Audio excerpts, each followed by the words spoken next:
नमस्कार दोस्तों, आप देख रहे हैं बड़ी बहस और मैं हूं आपके साथ प्रियंका। दोस्तों, भारत एक लोकतांत्रिक देश है जहां हर इंसान को अपना अधिकार जीने का पूर्ण हक है, खुलकर सांस लेने का पूर्ण हक है और अपनी जिंदगी को अपनी तरीके से जीने का हक है। लेकिन आज भी हमारे समाज में कुछ ऐसी एक कम्युनिटी बची हुई है जिसे हम उनका हक नहीं दे रहे हैं। उनको उनका हक देने से हमेशा डरते हैं, कतराते हैं और हमेशा उन्हें दबाने की कोशिश करते हैं। जी हाँ, मैं बात कर रही हूँ LGBT कम्युनिटी की, यानी लेस्बियन, गे, बाइसेक्सुअल, ट्रांसजेंडर कम्युनिटी की। दोस्तों, एक सर्वे में सामने आया था कि 2000 से भी ज़्यादा 2012 में अब तक एंटी LGBT वायलेंस हो चुके हैं। 40% से भी ज़्यादा लोगों को, उन LGBT लोगों को उनके माँ बाप ने घर से निकाल दिया क्योंकि वो अपनी जेंडर आइडेंटिटी को ढूंढ नहीं पाए हैं। और 54% से ज़्यादा ऐसे LGBT लोग हैं जो आज भी हर रोज़ सेक्सुअली, इमोशनली और फिजिकली टॉर्चर हो रहे हैं। क्या अभी भी हम इतने विकसित नहीं हुए हैं कि हम LGBT को उनका हक दे सके? और इसी चर्चा पे बात करने के लिए हमारे स्टूडियो में आज दो हमारे साथ गेस्ट जुड़े हैं। अभिजीत जी, स्वागत है आपका। अभिजीत जी जो खुद LGBT कम्युनिटी को बिलोंग करते हैं, हर रोज़ उनके साथ भी वही इश्यूज उन्हें फेस करने पड़ते हैं जिससे हमेशा वो डर रहे हैं। और दूसरे हमारे साथ हमारे मेहमान जुड़े हैं। कासिम जी, स्वागत है आपका। कासिम जी एक सोशल वर्कर है जो हर रोज़ LGBT के लिए स्टैंड लेते हैं। अभिजीत जी, आपकी नज़र में LGBT का क्या मुद्दा है, वो कहाँ पे स्टैंड कर रही है?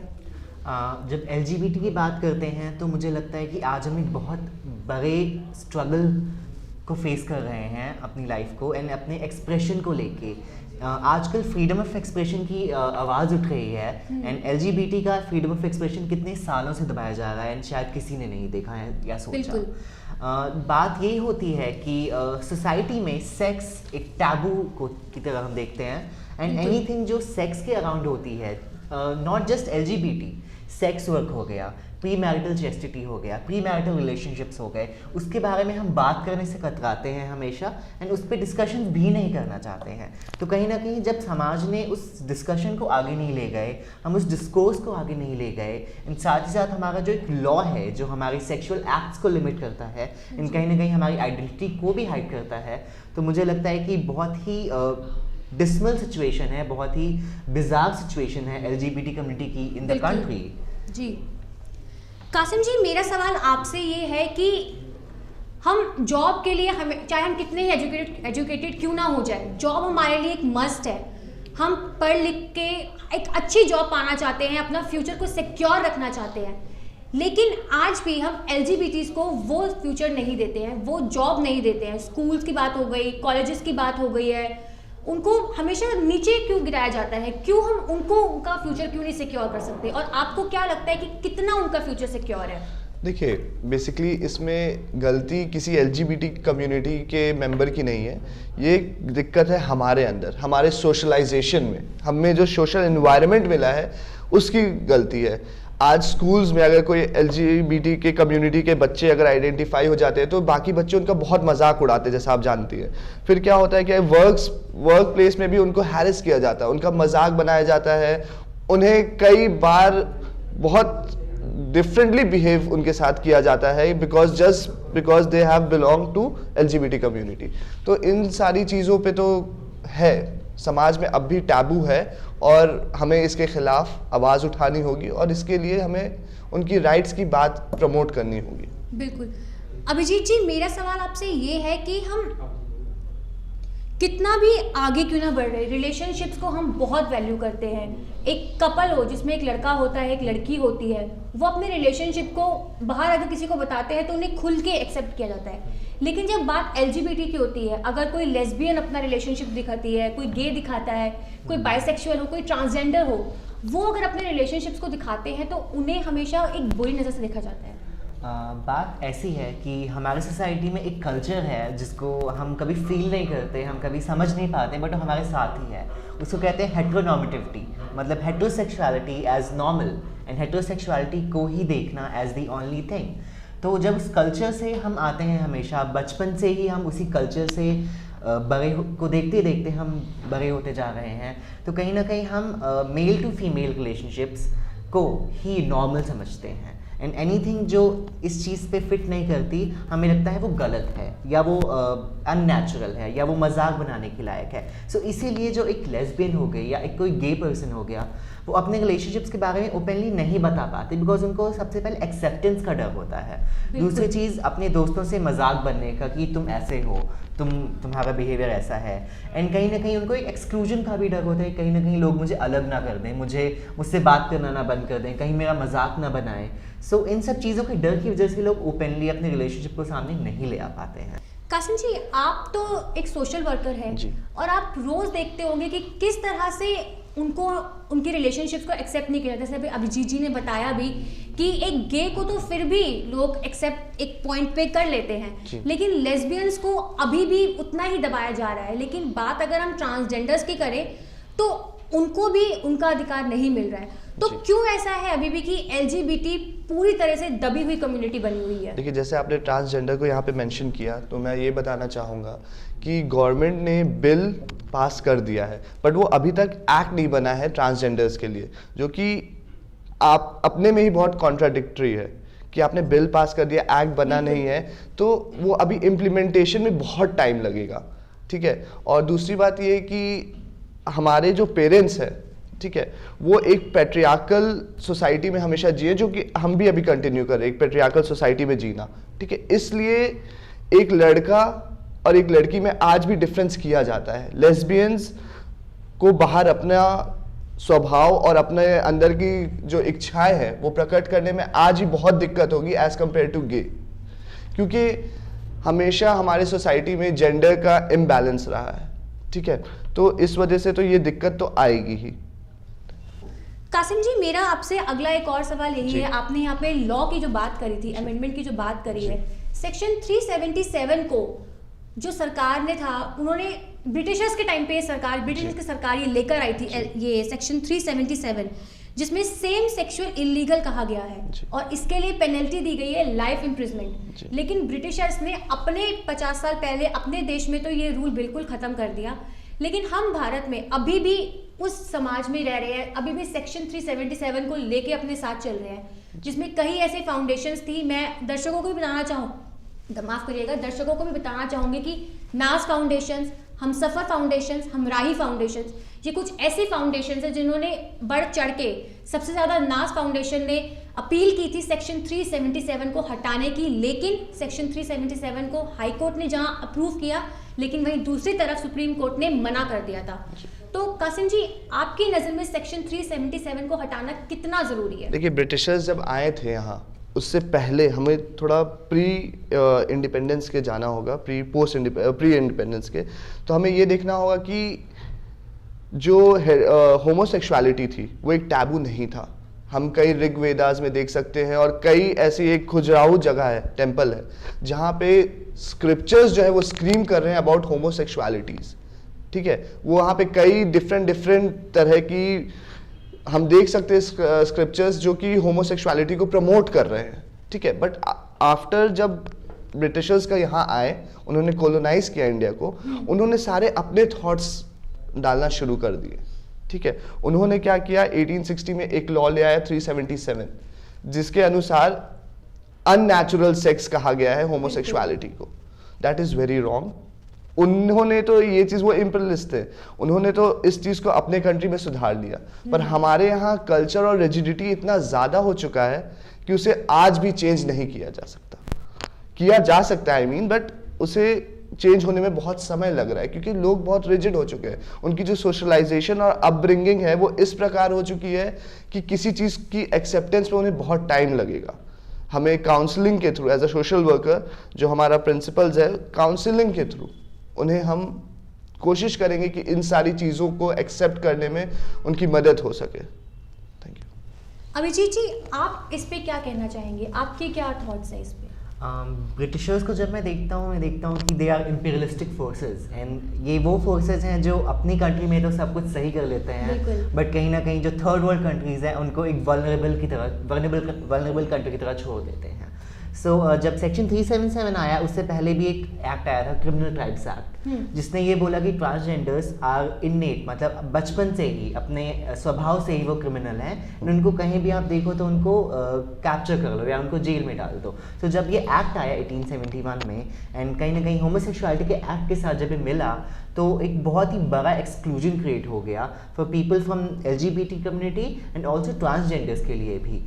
तो ब्रिटिशर्स ने कहीं ना कहीं अपनी कंट्रीज़ में इस चीज़ को ह्यूमन राइट्स के पर्सपेक्टिव के बेसिस पे जस्टिफाई कर दिया, फंडामेंटल राइट्स के बेसिस पे जस्टिफाई कर दिया, बट कहीं ना कहीं इसने हमारी कंट्री को एक ऐसा लॉ दे दिया है जिसको हमारी वीक जुडिशरी, हमारी स्लो जुडिशरी अभी तक सही नहीं कर पा रही है। मैं मेरे दर्शकों को भी बताना चाहती हूँ कि LGBT कम्युनिटी यानी लेस्बियन, गे, बाइसेक्सुअल, ट्रांसजेंडर, इस कम्युनिटी में से ट्रांसजेंडर को तो फिर भी थर्ड जेंडर का एक दर्जा दे दिया गया है। और मैं मेरे दोस्तों दर्शकों से भी यही कहना चाहती हूँ कि भले ही ट्रांसजेंडर्स को थर्ड जेंडर का तो मिल गया है, लेकिन अभी भी LGBT में से LGB को नहीं मिला है। तो कासिम जी, आप इस पे क्या कहना चाहेंगे? जी, तो बेसिकली आप ये देखिए कि ट्रांसजेंडर को एक थर्ड कैटेगरी तो मिल गई, बट जो LGBT में जो LGB हैं वो ऑलरेडी एक जेंडर से आते हैं, ठीक है, मेल फीमेल, ये एक जेंडर तो है ही। राइट टू डिग्निटी जो हमारा फंडामेंटल राइट भी आता है, तो उसमें LGBT कम्युनिटी को जो हम आज भी अगर नहीं दे पाए हैं तो ये एक बहुत दुर्भाग्यपूर्ण बात है। हमें इस पे काम करना होगा। डिफरेंट मेथड्स हम खुद सोशल वर्क में सीख रहे हैं, जिनके through we have to sensitise people regarding it. So these are the methods which we are. मैं एक बात ऐड और करना चाहूँगा कि ट्रांसजेंडर्स को जो एक्सेप्टेंस मिल गया है वो सिर्फ एक कहीं ना कहीं लीगल डॉक्यूमेंट्स तक ही लिमिटेड है, एंड वो कहीं ना कहीं सोसाइटी में प्रैक्टिस में नहीं आ रहा है। एंड इवन लीगल डॉक्यूमेंट्स में भी हमें पता है कि how complicated governance in India is, and कितने लूप होल्स होते हैं। तो जैसे कि जब मैं स्टडी कर रहा था ट्रांसजेंडर्स के साथ, तो मैंने ये भी देखा कि एक ट्रांसजेंडर ने अपने आधार कार्ड पे तो चलो ट्रांसजेंडर का आइडेंटिटी लिखवा ली, बट कहीं ना कहीं जब उसको पेंशन ट्रांसफ़र करानी थी या उसको कुछ एसेट्स ट्रांसफ़र कराने थे अपने आप पे, सो जेंडर का इशू आ रहा था वहाँ पे, तो उनको फिर से वापस मेल पे जाना पड़ा कहीं ना कहीं for lot of legal procedures. तो हमें लगता है कि हमारी कंट्री में बहुत ही इश्यूज़ हैं with regards to accountability of the governance. यहाँ हम एक छोटा सा ब्रेक लेंगे। ब्रेक के बाद हम जल्दी वापस आएंगे और LGBT कम्युनिटी के बारे में और भी ऐसी सेंसिटिव बातें हैं जो मैं दोनों अपने गेस्ट से जानूंगी। आप जुड़े रहिए हमारे साथ।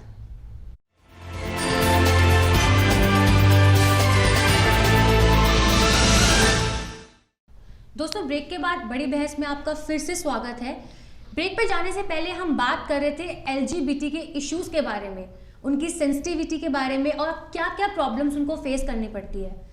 अभिजीत जी, ब्रेक पे जाने से पहले आपने जिस तरह से मुझे बताया था कि ट्रांसजेंडर्स को भी भले हम लीगल डॉक्यूमेंट में फॉर्म में साइन दे रहे हैं, लेकिन तब भी LGBT, लेस्बियन, गे, बाइसेक्सुअल, ट्रांसजेंडर, इन चारों के साथ बहुत ज़्यादा वायलेंस होता है। फिजिकली, इमोशनली, मेंटली उनको बहुत टॉर्चर किया जाता है। लेकिन अगर हम बात करें हेटेरोसेक्सुअल लोगों के बारे में, तो उनको हम नॉर्मल ट्रीट करते हैं, लेकिन जब बात LGBT की आती है तो उनके ऊपर ये वायलेंस क्यों है? वायलेंस की जब हम बात करते हैं तो उसमें पावर की एक बहुत बड़ा डायनामिक्स इन्वॉल्व होता है। तो यस, LGBT कम्युनिटी बहुत ही वायलेंस फेस करती है, ना ही सेक्सुअली बल्कि इमोशनली, फाइनेंशियली एंड मेंटली भी। मेंटल वायलेंस तब आता है जब आपके दोस्त आपको एक्सेप्ट नहीं कर रहे हैं, जब आपकी फैमिली आपको टॉर्चर कर रही है शादी करने के लिए। फाइनेंशियल वायलेंस तब आता है जब आपको जॉब से निकाल दिया गया जस्ट बिकॉज आप गे थे, जस्ट बिकॉज आप लेस्बियन थे, आपको पैसे कम मिल रहे हैं, आपको डिस्क्रिमिनेशन फेस करना पड़ रहा है। तो कहीं ना कहीं हर तरीके के वायलेंस हम फेस करते हैं। एंड फिजिकल में भी इसलिए आता है बिकॉज लोगों को लगता है कि LGBT होना is more in relation to femininity and they are masculine, so they can exercise more power. So violence के बहुत ही डायनामिक्स है, and violence is, I very much condemn violence on any form, I condemn violence. मैं मेरे घर बैठे दर्शकों से यही कहना चाहती हूँ कि अगर आप LGBT कम्युनिटी के मेंबर हैं और अगर आपके साथ वायलेंस होता है तो आपको चुपचाप नहीं रहना चाहिए, आपको खुलकर उसका सामना करना चाहिए। कासिम जी, अगर मैं आपसे ये जानना चाहूँगी, अगला सवाल मेरा आपसे ये है कि आर्ट और सिनेमा जी इनके वायलेंस को दिखाता है, बताता है कि किस तरह से इनके साथ हमेशा बुरा होता आया है। क्या आर्ट और सिनेमा इस वायलेंस को दिखाने में उनकी मदद कर रहा है या फिर वायलेंस और बढ़ा रहा है? देखिए, ये बहुत अच्छा प्रश्न आपने पूछा है कि जो आर्ट और सिनेमा है उससे हम सभी जुड़े हुए। आजकल जो फनी कैरेक्टर्स मूवीज में आ रहे हैं वो जनरली गे को प्रमोट करते हैं, मतलब कि वो गे हैं तो people are laughing at him, ठीक है। वो कई ऐसी हरकतें करते हैं, कई तरह से अपने हाथ का पोजीशन या इस तरह से करते हैं तो लोग उन पे हंसते हैं। तो ये क्या है कि ये एक समाज में एक तरह का एक टैबू पैदा कर रहा है कि दीज जो गे पीपल है they are just a comedian kind of people, वो उनकी एग्जिस्टेंस हमें एक्सेप्ट नहीं करनी है, just we should be like laughing at them, we are not suppose to take them with us, but उन पे हंसो, या फिर वो बस एक फनी कैरेक्टर के रूप में आया है जो कि लोग भी समझते हैं कि इट्स नॉट रियल। कि जब मूवी में हम दिखाते हैं किसी गे कैरेक्टर को या किसी लेस्बियन या बाइसेक्सुअल को, हम बहुत ही स्टेरियोटिपिकल फॉर्म में दिखाते हैं, हम उनको उस फॉर्म में दिखाते हैं जैसा लोग सपोज करते हैं, बट शायद रियलिटी एंड आपके स्टेरियोटिपिकल फॉर्म में बहुत डिफरेंस है। ऐसा नहीं है कि every gay person is funny, every gay person is effeminate, this is not the case. This is something that has been stereotyped by the society and हमें इस चीज़ से आगे बढ़ना है। मेरा आखिरी सवाल ये आप दोनों से है कि हम अगर एक ट्रांसजेंडर है या फिर कोई भी अगर LGBT की, मैं पूरी LGBT की बात करूं तो सिर्फ केरला और तमिलनाडु एक ऐसी स्टेट है जिसने ट्रांसजेंडर को लीगली अपना सेक्स चेंज करने की परमिशन दी हुई है। तो बाकी ऐसी हमारे पूरे भारत में सिर्फ केरला और तमिलनाडु की क्यों, हम बाकी की स्टेट्स क्यों नहीं हो पा रही है? बिल्कुल, केरला की जब बात करेंगे तो वी सी की केरला ह्यूमन डेवलपमेंट इंडेक्स में लिटरेसी में बहुत ही ऊपर है, एंड केरला गवर्नमेंट ने जो रीजन बिल पास किया है उसमें वो सेक्स चेंज को प्रमोट करते हैं and they will also provide you funds to change your sex. So इससे कहीं ना कहीं हमें ये दिखता है कि केरला गवर्नमेंट ने एक एक्सेप्टेंस एंड तमिलनाडु गवर्नमेंट ने एक एक्सेप्टेंस जनरेट करने की कोशिश कर रहे हैं ताकि वो इंक्लूसिव सोसाइटी बना सकें। बिकॉज जब हम डेवलपमेंट की बात करते हैं कि हमें अच्छे दिन चाहिए या हमें विकास चाहिए, तो विकास तब नहीं आता कि जब आप एक कम्युनिटी को आगे बढ़ाते हो, विकास तब आता है जब आप एक इंक्लूसिव कम्युनिटी बनाओ। सोशल डेवलपमेंट, सामाजिक विकास नाम की भी कोई चीज़ होती है, वो तब तक नहीं होगा जब तक एक कम्युनिटी मार्जिनलाइज्ड होगी। को जब देखें कि स्टेट नहीं चाहेगी कि आप ऐसी चीज़ करो जो रिलीजन के अगेंस्ट हो, because religion is something that they use to take votes, something that they use to gain support. So कहीं ना कहीं उसी की वजह से हम देखते हैं कि केरला तक तो सीमित हैं, केरला एंड तमिलनाडु तक, साउथ इंडियन स्टेट्स तक, बट कहीं ना कहीं all over the Indian state, Indian सब कॉन्टिनेंट ऐसे लॉज अभी तक नहीं आ पाए हैं। मतलब हम उनको मेन स्ट्रीम से ही अलग कर दिया, मेन स्ट्रीम से ही अलग कर दिया कि हम मानते ही नहीं कि ये कम्युनिटी एग्जिस्ट करनी भी चाहिए। बिल्कुल, उसको तो हम ये चीजें ही नहीं करते कहीं ना कहीं। बिल्कुल, रिलीजन के नाम पे कहीं ना कहीं हम इन बिल्कुल community को दबा देते दबाते हैं, कल्चर के बेसिस पे हम दबाते हैं, समाज के बेसिस पे हम दबाते हैं, ऑब्स्सीनिटी के बेसिस पे हम दबाते हैं, sex and anything that is sex and taboo उसके बेसिस पे हम दबाते हैं। तो बहुत सी चीज़ें हैं, culture, socio cultural factors, religion, extremism, state, violence, बहुत सी चीज़ों के बेसिस पे हम LGBT को दबा देते हैं। ये बात आपने बिल्कुल सही कही थी कि रिलीजन के नाम पे लेकर हम LGBT कम्युनिटी को दबाते हैं, लेकिन रिलीजन भी कोई LGBT को ये नहीं कहता कि वो गलत है, वो उनको भी उनकी भी उतनी ही इज्जत करता है। दोस्तों, आज की बड़ी बहस के इस चर्चा में LGBT की हमने सेंसिटिव इशू को उठाया और मैं मेरे दोनों गेस्ट को शुक्रिया अदा करना चाहूँगी, अभिजीत जी का, कासिम जी का, जो हमारे स्टूडियो में आए, उन्होंने हम अपना कीमती वक्त दिया। दोस्तों, अगर आप भी LGBT कम्युनिटी से बिलोंग करते हैं तो आपको डरने की ज़रूरत नहीं, क्योंकि आपने कुछ गलत नहीं करा है। आपको भी उतना ही अधिकार है खुलकर जीने का जितने कि नॉर्मल बाकी लोगों को है। अगर आप भी LGBT कम्युनिटी से बिलोंग करते हैं तो आप हमसे जुड़ सकते हैं। हमारे साथ नाज फाउंडेशन और काफ़ी ऐसे फाउंडेशन जुड़ी हुई हैं और कासिम जी और अभिजीत जी भी हमारे साथ जुड़े हुए हैं जो आपकी समस्या को समझेंगे। आप मुझे मेल कर सकते हैं, मेरा मेल आईडी है priyankabhalla1995@gmail.com, और उस पर आप मुझे अपने सुझाव दे सकते हैं, अपनी प्रॉब्लम्स आप मुझसे शेयर कर सकते हैं, और आपको हमारा बड़ी बहस का आज ये मुद्दा कैसा लगा आप हमें बता सकते हैं। फिलहाल आज के लिए इतना ही, मुझे दीजिए इजाज़त, नमस्कार।